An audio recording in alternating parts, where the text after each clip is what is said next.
de verdade, sim senhor. Mulher brasileira é feita de amor. Boa tarde aos internautas do programa AuTV Mulher. A você, internauta, o nosso convidado de hoje é uma pessoa muito especial. É uma das maiores autoridades do Brasil na área da saúde, uma área tão crítica, uma área que penaliza tantos idosos, as crianças, as famílias brasileiras.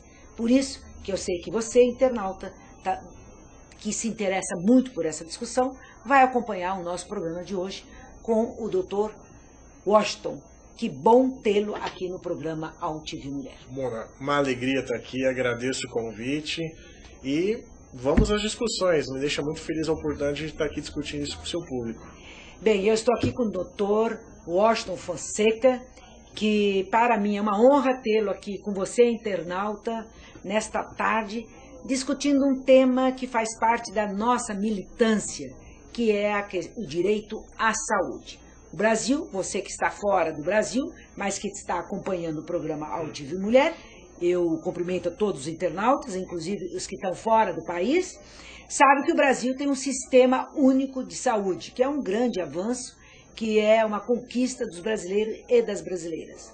Portanto, hoje, com certeza você, internauta, que já está entrando, colocando aqui a sua pergunta para o Dr. Washington, dizendo: doutor, eu não consigo marcar uma consulta.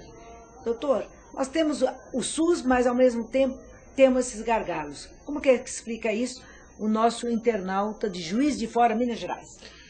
Olha, Mona, eu vou lhe falar uma coisa. O Sistema Único de Saúde, pelo que eu observo, é um dos sistemas mais democráticos do mundo.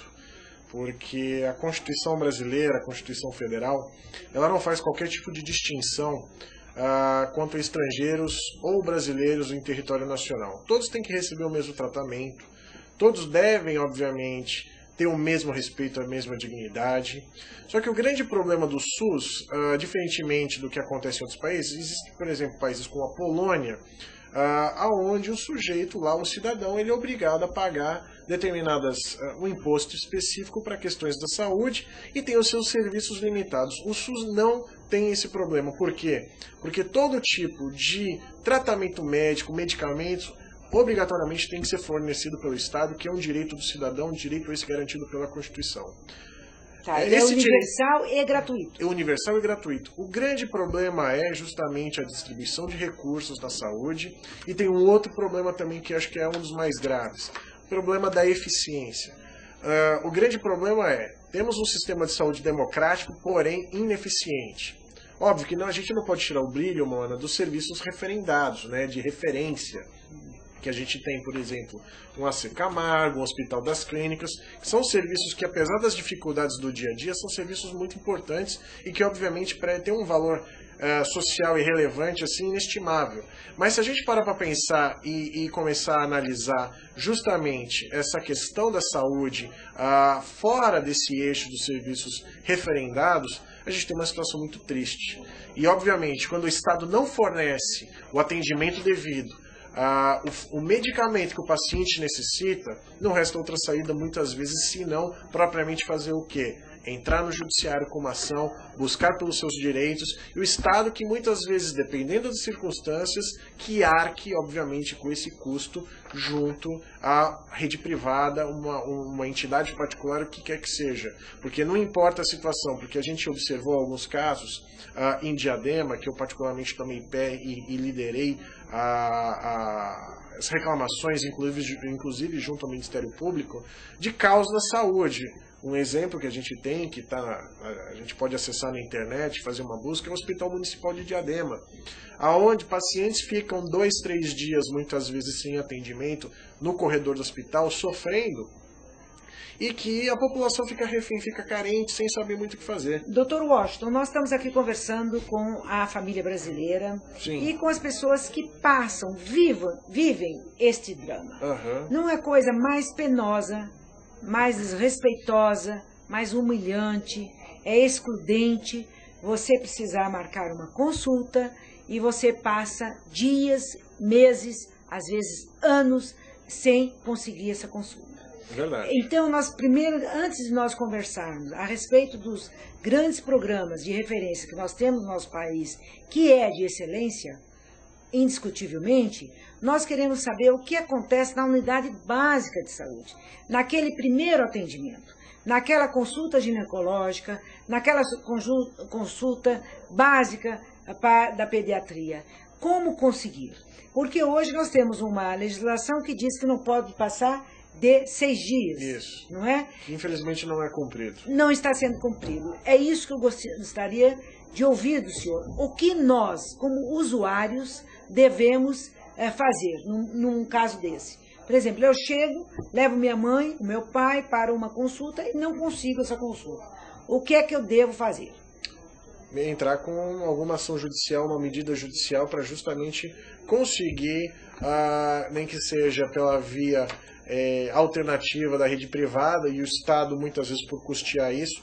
A gente tem observado alguns casos assim, emblemáticos até em Brasília, por exemplo, onde teve até um menino recentemente que precisou de uma operação pela implementação de um diafragma no pulmão, para que ele pudesse respirar, porque há 11 anos ele não tinha como respirar por si só, né, de maneira autônoma.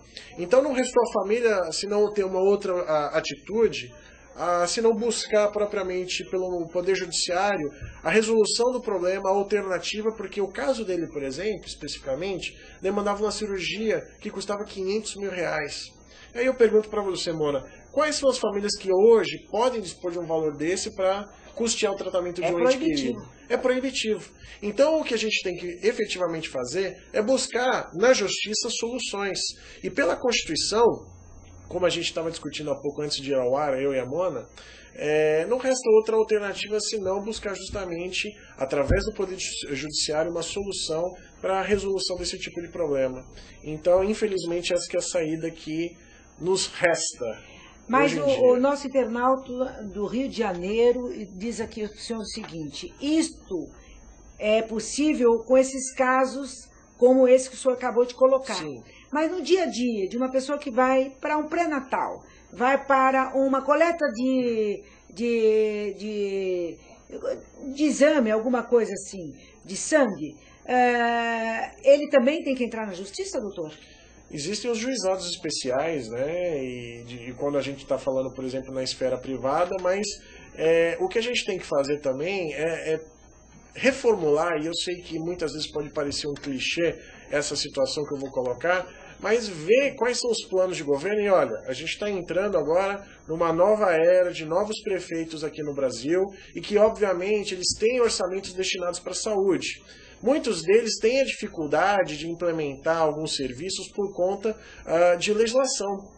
Só que o que a gente pode fazer também é pedir com que esses governantes, esses prefeitos, se empenhem para que o programa de saúde da família seja um programa mais efetivo e eficaz na porta do cidadão. Então tem N maneiras que a gente pode tentar resolver, batendo na porta dos nossos governantes e exigindo o que está previsto em lei.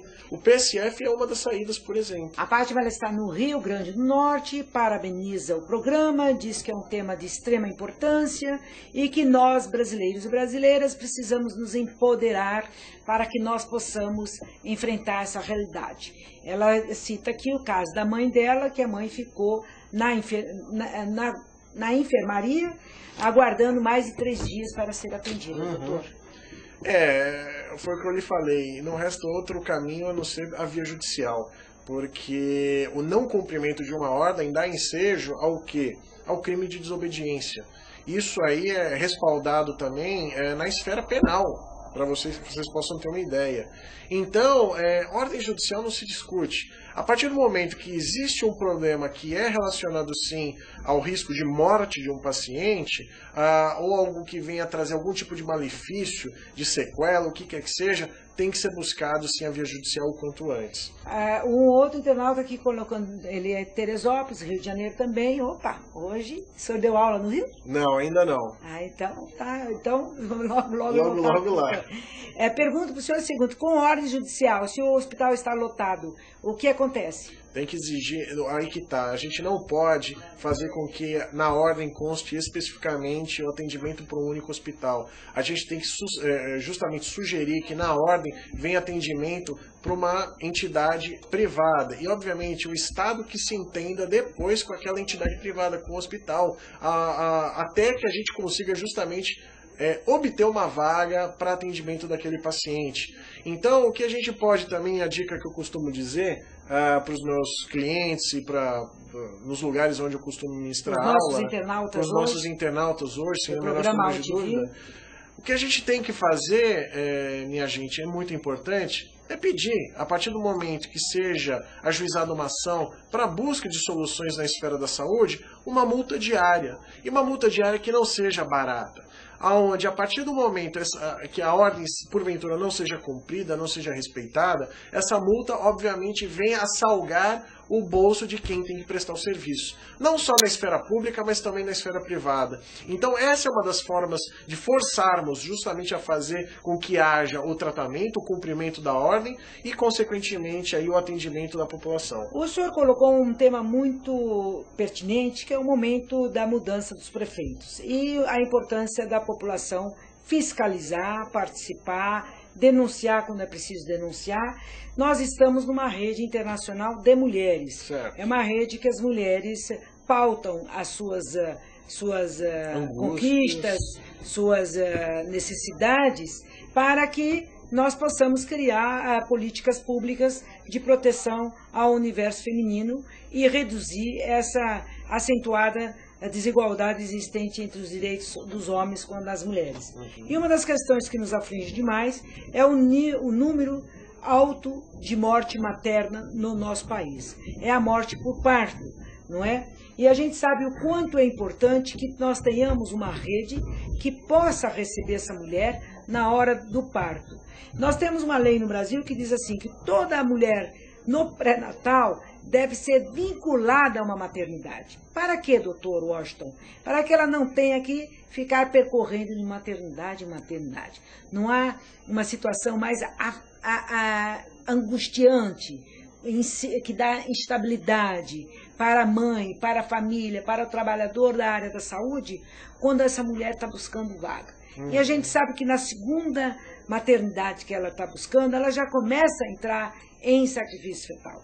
Então, nós temos essa lei e queremos a implantação dessa lei no sistema. Toda mulher no pré-natal já sai com uma guia de internação naquela maternidade. Porque na humanização do parto diz o conhecimento prévio.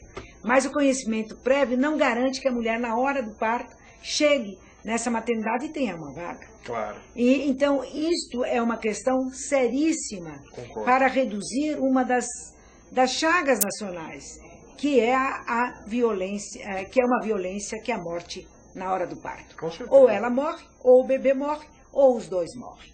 Então, esta é uma questão que o senhor, que é um especialista da área da saúde, nós queremos tê-lo mais vezes aqui na Rede AltV, para que o senhor possa estar junto conosco nesta defesa desta lei, para que nós possamos ter isso como uma realidade, mas uma realidade para ontem, não é para amanhã, doutor. Nós não podemos mais viver esses dramas de bebês irem para casa sem suas mães. Sim. Não é? O drama que é, nós temos um filme que retrata muito bem isso, que é o Nossa Vida, que mostra como as crianças, os outros filhos, ficam perguntando, cadê a mãe? E chega o bebê sem a mãe. Não é? E esta é uma temática que nós gostaríamos de discutir muito com o senhor e que o senhor nos ajudasse como um especialista da área da saúde. Boa. Esse é o desafio que eu quero colocar e já estou recebendo as nossas amigas da comunidade europeia, parabenizando e desejando sucesso do senhor no universo feminino. Eu agradeço, eu falo que com toda a alegria que eu aceito o desafio, o convite, e eu acho que é uma questão de luta mesmo. Muitas vezes eu me pergunto, porque eu também vou fazer um pouco do advogado do diabo, Mona. Quando tivemos o problema do Collor, na década de 90, as pessoas foram à rua reclamar pelo impeachment dele. Outras situações também, situações de protesto que a gente observa até pelas redes sociais, como questões do mensalão, enfim, e coisas afim, a gente pode observar também uma questão bastante curiosa: as pessoas se mobilizam. O que a população tem que fazer de maneira geral, isso não é uma luta de um verão de uma andorinha só. É um verão de N andorinhas, de várias andorinhas. E eu falo que para que haja qualquer tipo de mudança, a gente tem que sustentar em, primeiro, informação, educação e, obviamente, vontade. Não pode fazer a política do, depois eu reclamo, depois eu tomo uma providência. Alguém vai fazer tal coisa, determinada situação, determinada providência, determinada coisa. O que a gente tem que, obviamente, fazer e buscar é justamente nos unirmos, reclamarmos junto aos governantes, tomarmos as providências que entendemos como sociedade civil cabíveis, nos mobilizarmos e tomarmos a consciência de que o coletivo vai resolver a situação e muitas vezes não é propriamente o individual. Porque o individual enfraquece a todos nós como sociedade. Então o que eu acho, o que eu entendo, Mona, é que a gente obviamente tem que se unir. Obviamente, o Brasil se une não só em época de Copa do Mundo, mas a gente tem que se unir em outras situações, e a saúde está chegando num ponto crítico, onde não só a população sofre na esfera pública, mas sofre demais também na esfera privada. Nosso internauta de São Bernardo diz que realmente a força faz a mudança. Doutor, aqui na questão do movimento de saúde, nós aqui no Brasil temos um exemplo maravilhoso que foi a conquista do SUS, não é? Então há um movimento, nós mulheres desde a década de 70 lutamos pela humanização da área da saúde, lutamos pela conselhos de saúde, pela participação do usuário, evidente a ampliação da unidade básica de saúde. Agora, veja só, o senhor colocou um dado muito sério, que é essa questão do universo feminino. Nós, há 10 anos atrás, tínhamos 6 mulheres vítimas de violência dando óbito, uma mulher a cada 6 horas dando óbito no Brasil. Hoje nós estamos dando óbito a cada 2 horas. A área da saúde está preparada para receber essa mulher? O grande problema, Mona, não é dinheiro, porque existe dinheiro, existe bastante dinheiro sim.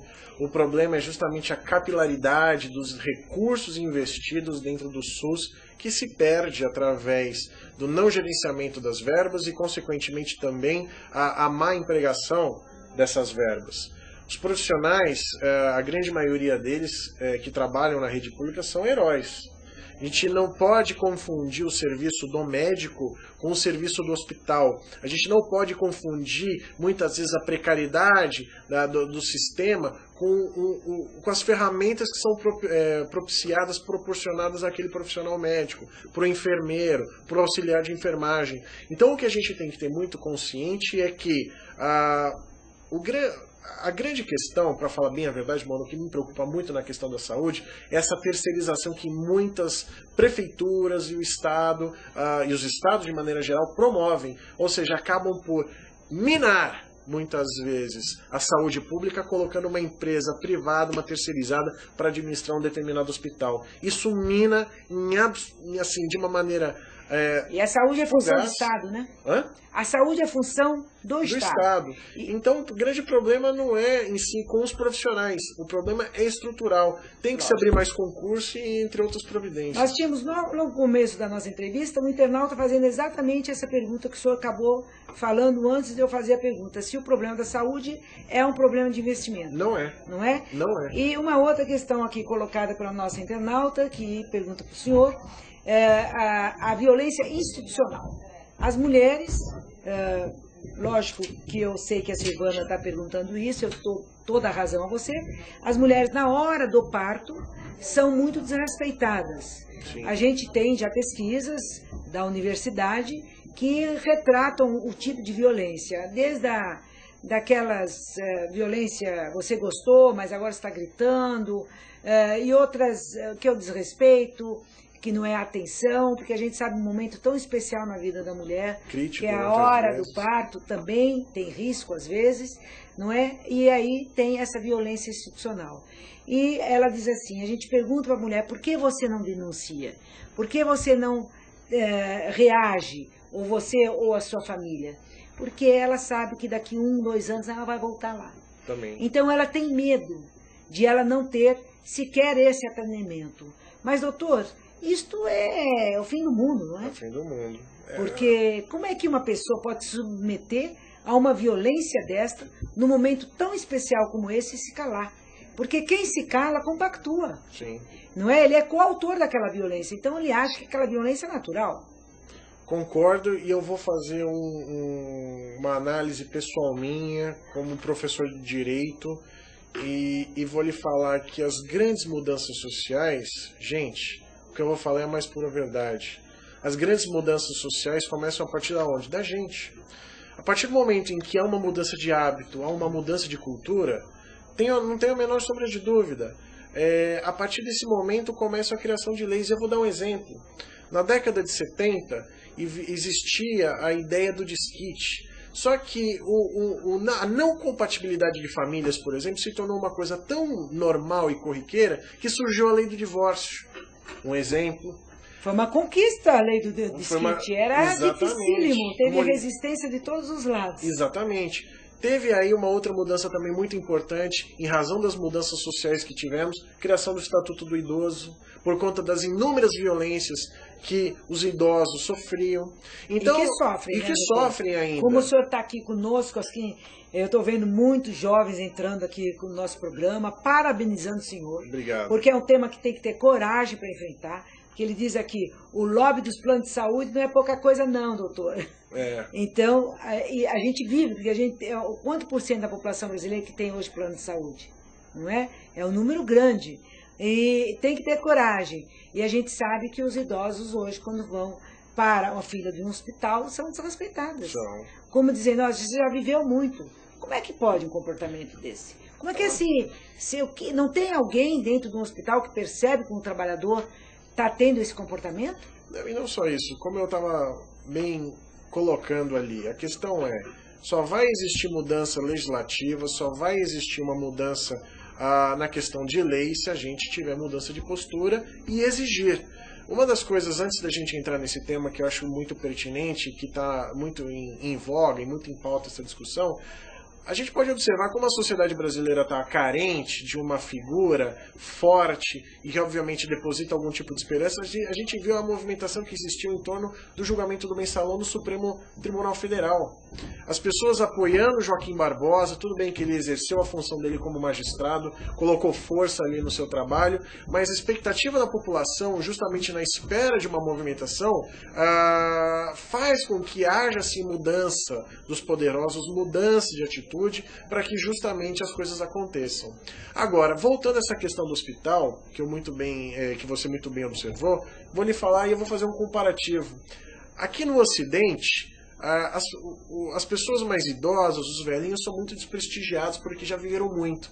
Agora, a coisa acontece na via oposta, no viés contrário, no Oriente, onde os mais velhinhos, os mais senis, tem o respeito da sociedade e, obviamente, um peso no tocante à palavra, enfim, esse tipo de coisa. A Lúcia está dizendo para o senhor aqui que no Oriente, onde ela vive, os idosos é a voz da sabedoria. Exatamente.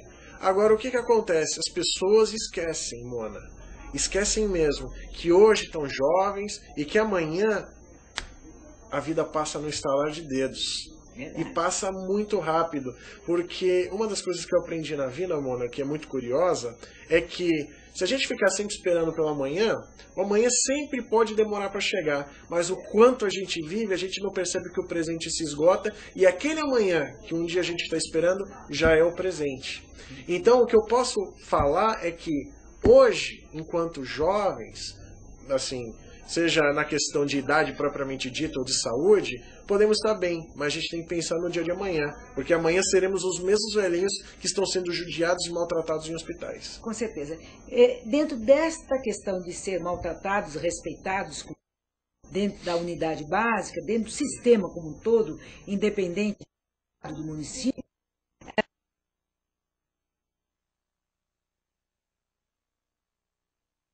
ele é desrespeitado, ele não consegue uma consulta, não consegue dar conta, ele ficou com uma fratura de mais de 4 dias, dizem para ele, procura outra unidade. Procura a delegacia de polícia e o Ministério Público através da promotoria do idoso. Quero ver se alguém vai fazer alguma coisa, se não vai tomar nenhum tipo de providência contra esse tipo de profissional. Então procure sim a promotoria da sua cidade, procure a promotoria, a delegacia de polícia também. Mas se puder, ele deve fazer um boletim de ocorrência? Pode fazer um boletim de ocorrência ou mesmo até procurar o promotor de justiça no fórum da sua cidade. É uma alternativa, porque o promotor ele não vai tolerar esse tipo de conduta e com certeza vai tomar algum tipo de providência. Bem, então aqui, um idoso, uma pessoa que foi numa unidade básica, tentar uma consulta, tentar um tratamento, não conseguiu, ele deve sair de lá ou ele denuncia na ouvidoria, o que ele pode fazer? Ele pode, muitas vezes, acho que muitas vezes até denunciar na ouvidoria é uma situação que muitas vezes pode se tornar uma situação vazia. Eu acho que não custa nada muitas vezes consignar, porque pode haver até um corporativismo dentro do próprio hospital, ou da própria clínica, enfim, não importa. O que é mais importante é que se houver algum tipo de violação, procure a polícia, procure a delegacia de polícia, converse com o delegado, ou se não, vá até o fórum da sua cidade, procure o promotor de justiça. O promotor está ali para lhe servir, ele é o seu defensor, defensor da sociedade, e ele tem que tomar sim as providências em relação ao mau atendimento e muitas vezes violações de direito. Bom, o bacana nisso tudo é você não ficar quieto. Sim. Né? Que é seu direito, está na Constituição brasileira, foi uma conquista nossa da Constituição brasileira, portanto agora tem que agir. Se organiza com o movimento do seu bairro, da sua vila, mas não fique quieto. Isso não dá para ficar. Agora, o nosso internauta diz assim, doutor, esse Márcio de Campo Limpo, ele diz, doutor, essa realidade acontece só no Sistema Único de Saúde ou acontece também nos planos de saúde? Planos de saúde também. Não resta a menor sombra de dúvida. E eu acho que muitas vezes a sensação de vilipêndio, do maltrato, não fica só na questão do SUS, fica sim nos planos de saúde, onde pagamos pelo serviço e muitas vezes esse serviço não é bem executado, senão não executado. Então, mas, doutor, aqui o internauta me coloca aqui que é o seguinte, quando nós assinamos aquela sopinha de letrinhas pequenininhas, não sabemos o que estamos assinando, isso é verdade? Sem sombra de dúvida, é a mais pura verdade. E aí a gente também tem que analisar essa questão dos planos de saúde pelo prisma sob a ótica do Código de Defesa do Consumidor. A gente tem sim a aplicação do Código de Defesa do Consumidor em prol dos pacientes, em prol dos consumidores. E como esse contrato é um contrato de adesão, a gente não tem escolha, adere ou não tem a prestação do serviço. Como esse contrato de adesão é um contrato que não tem muita discussão, muita conversa em termos de assinatura e aceitar os seus termos, a gente tem que abraçar aquela situação por necessidade e senão muitas vezes sabe o que acontece, Mona? A gente se depara também com o consumidor hipossuficiente, consumidor a parte mais fraca da relação. Então, a partir do momento que há instituição de cláusulas abusivas ou mesmo o contrato se torna inteligível pela própria linguagem nele utilizada, tem que se buscar o PROCON, tem que se buscar o juizado especial civil, o juizado de pequenas causas, para que esses contratos sejam aplicados da melhor forma, não resta a menor sombra de dúvida, em favor dos consumidores. Márcia diz o seguinte, que ela fez uma cirurgia e precisou tomar um remédio, esse remédio custava mais de 10 mil reais. E ela agora acionou o plano. Ela tem esse direito? Tem que ver o contrato dela, tem que ver os termos do contrato para ver qual, porque é muito complicado a gente chegar em rede nacional e internacional como é a AltV e dar qualquer tipo de explanação ou parecer sem que a gente, obviamente, tenha o contato com a pessoa, sem ter qualquer tipo de contato com a documentação. Então, a gente deve observar, sim, o que está previsto em contrato. Se existe previsão contratual e essa previsão não está sendo cumprida, tem que se buscar, sim, o Poder Judiciário, através de ações, para requerer que haja o pagamento desse medicamento, se não também o fornecimento do medicamento. Muitas vezes até a importação desse medicamento. Ah, sim. Então ela tem que procurar um advogado. Sim, sem sombra de dúvida. Se não, um advogado da Defensoria Pública da sua cidade. Sim, dentro do hospital ela não tem defesa, não tem algum órgão que pode ajudar? Não, muito complicado, não. Isso não. Isso não. Ela tem que... Alguém tem que fazer uma ação, ela tem que ter uma liminar. Tem que ter uma liminar para a busca disso, desde que, obviamente, haja cobertura para isso. Que não adianta só pedir, né? Agora, existem juízes cujo posicionamento, e eu estou falando isso de maneira muito ampla, sem analisar o caso concreto, uma situação hipotética. Lógico, né? Ela também nos colocou isso, que ela precisou de um remédio e o plano não pagou, mas ela está abrindo uma ação contra o plano. Tem juízes que entendem que o fornecimento, mesmo não existindo previsão contratual, tem que ser dado pela empresa de saúde, pelo plano de saúde. Ok, mais uma pergunta, doutor. Essa questão você precisa de uma cirurgia, aí precisa de um aparelho, uma prótese, alguma coisa, e o plano diz que não cobre. Tem que cobrir. Tem que cobrir? Tem que cobrir. O senhor pode explicar isso para nós melhor? Com certeza absoluta, porque muitas vezes, o que a gente tem que parar e pensar, Mona e internauta? Muito simples. Muitas vezes a gente tem que separar a questão do que é eventualmente necessidade de manutenção e sobrevivência do paciente e muitas vezes o que é a questão estética. Isso é muito importante. Se, obviamente, for por questões estéticas, como a implementação de uma prótese de silicone, a coisa fica muito complicada, se a gente parar para pensar, não tem nada a ver. Mas, se de repente essa prótese é para, como eu já me deparei com alguns casos, para melhorar a mastigação do paciente, ou então para melhorar a locomoção por conta de questões de joelho, que é muito comum. Como no caso de algumas mulheres que têm o seio muito grande, e isso traz problema de coluna. Ou então quando tem câncer de mama, são obrigados a extirpar a mama. Nesse caso, não é estético. Esse caso assim, é uma reconstrução, por óbvio, que não tem questão de beleza por trás para deixar o seio mais bonito nem nada. Aquilo não só é para voltar a autoestima da paciente, mas para justamente trazer uma naturalidade, né, no curso da vida. Lógico, uma qualidade de vida. Exatamente, qualidade de vida, porque a minha mãe, ela já, quando viva, ela foi acometida por câncer de mama e ela foi obrigada a tirar um quadrante do seio. E eu percebia que na época que ela justamente retirou um pedaço do seio, aquilo foi uma violência muito grande para ela. Mama é muito especial. É muito especial para a mulher.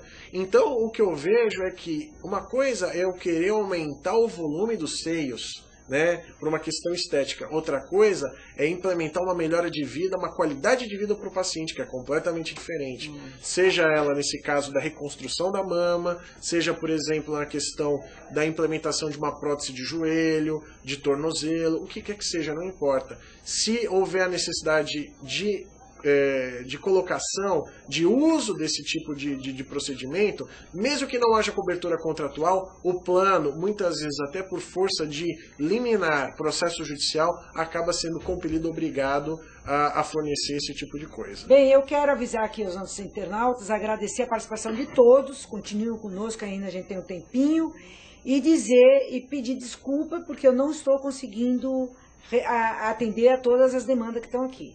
É um tema realmente que atinge aos usuários, atinge a família brasileira e as pessoas estão fazendo muitas perguntas.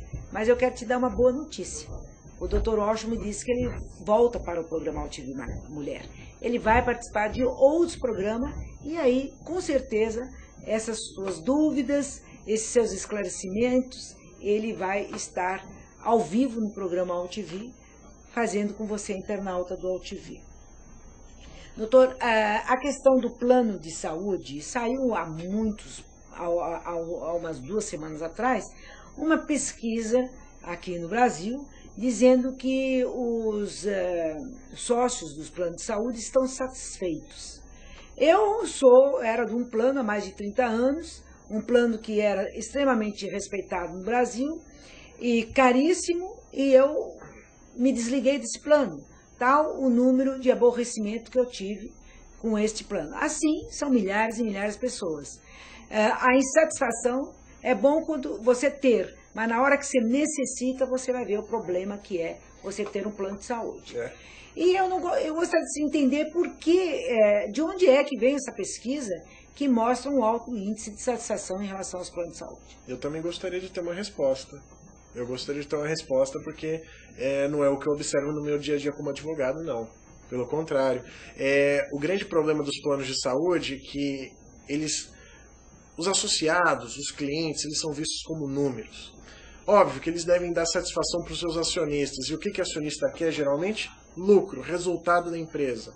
Então, se a gente observar as políticas que estão sendo trabalhadas, é justamente, muitas vezes, de minimizar o fornecimento de um determinado tratamento ou a realização de um determinado exame em prol do resultado que você vai ter no final do mês ou do ano. Então, o que a gente pode observar, e o que eu observo no dia a dia no judiciário, é que as coisas não funcionam bem desse jeito não, viu, Mona? Não funcionam, e eu posso te garantir, o número de ações judiciais contra planos de saúde é enorme, enorme, enorme mesmo.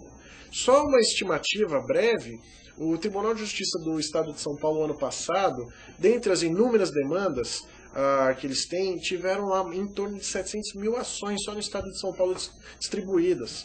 Então, e dentre as ações, sem sombra de dúvida, há um grande contingente que a gente pode observar no que se refere a demandas contra planos de saúde.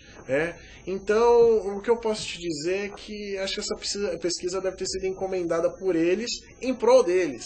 Pois o nosso internauta está colocando aqui para nós. Eu não fui consultado, eu também não fui. É que nem a pesquisa de boca de urna. Também. Eu nunca fui pesquisado. Ninguém nunca me pesquisou nada, nunca me perguntou. Mas vamos lá, nós agora estamos já, praticamente esse é o último programa meu do AltV esse ano. Os nossos internautas estão aqui interagindo num tema que, lamentavelmente, é um tema difícil, mas é preciso enfrentar. Não é possível passarmos o que nós passamos na área da saúde. Queremos uma saúde à altura do povo brasileiro. Ora, nós estamos hoje, sexta economia, caímos, parece que voltamos de novo para a sétima economia mundial, e não é possível ficar só no discurso a questão do direito à saúde. Temos que ter realmente uma saúde à altura do desafio de uma sociedade que está envelhecendo, né, doutor? Sim. E eu gostaria de dizer que é um tema que a gente discute no último programa. Eu sei que é um tema difícil, mas eu tenho certeza que eu estou do lado de um especialista que tem esperança, que nós possamos marchar para aquilo que nós sonhamos na área da saúde. Eu não resta a menor sombra de dúvida que a esperança é o que me move, pois senão não teria feito faculdade de Direito e continuaria na luta como advogado. E eu justamente escolhi essa área pelos sofrimentos que minha família já passou na questão de saúde e também pelas injustiças que eu percebo no dia a dia, que são dramáticas, são muito complicadas. Então, o que eu posso deixar a título de recado e desejar boas festas, Feliz Natal e Feliz Ano Novo a todos os internautas, e que 2013 seja um ano maravilhoso para todos, é que lutem e não desistam. Recorram a advogados, recorram à promotoria, recorram à polícia, tomem pé de seus direitos, corram atrás dos seus direitos, que a melhor coisa que vocês podem fazer por si mesmo, você pode fazer por si mesmo e você pode fazer pela sua família. Corra atrás, que vale muito a pena, a vida é muito preciosa e assim, num instantinho ela acaba e é muito rápida, então corra atrás que vale a pena. Olha aí, essa é a mensagem de quem conhece. E para você, internauta, eu quero agradecer a todos os nossos convidados no decorrer de 2012, a todos que vieram generosamente ao programa AltV Mulher, que interagiram com você, internauta do Brasil, com você, internauta que está fora do país, você que é brasileiro, que mora aí na comunidade europeia, ou mora na Ásia ou na África, não importa, mas que está sempre linkado aqui conosco com o programa AltV Mulher. E a todas as mulheres que é a força desse programa, que alimenta esse programa, que sustenta esse programa, que critica esse programa quando é preciso criticar, mas que está sempre junto com a gente dizendo, vale a pena, porque aqui a gente interage para valer com os nossos internautas, trazendo convidados como o Washington, que está aqui do meu lado. Então eu quero agradecer a todos e todas, a equipe AltV, ao Luquete, que é um grande parceiro desse programa AltV Mulher há mais de 10 anos, e dizer que em 2013 estaremos aí com muita esperança, com muita garra, com várias pautas de interesse sua, internauta.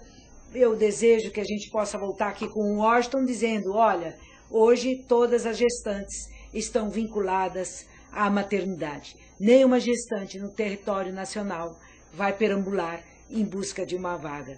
Que isso seja uma realidade, que a gente possa falar isso com muito orgulho do nosso Sistema Único de Saúde, que as nossas gestantes são tratadas com humanidade, com respeito, com todo o direito que a família brasileira merece.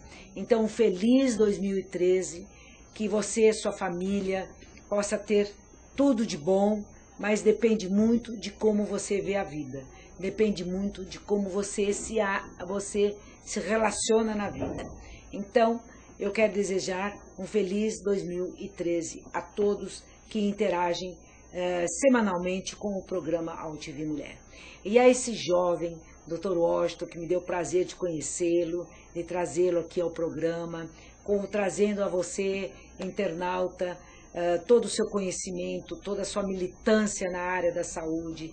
A gente sabe, na hora que a gente vai internar um pai, um amigo, e passe por aquele sofrimento, saber que tem um advogado como ele, como a doutora Rosana Kowalska, que é uma pessoa que você, internauta, já conhece, que torcemos muito por ela na Ordem dos Advogados, ao lado desta fragilidade nossa, da nossa cidadania comprometida, naquela hora que a gente vai exercer um direito da gente e é trincado.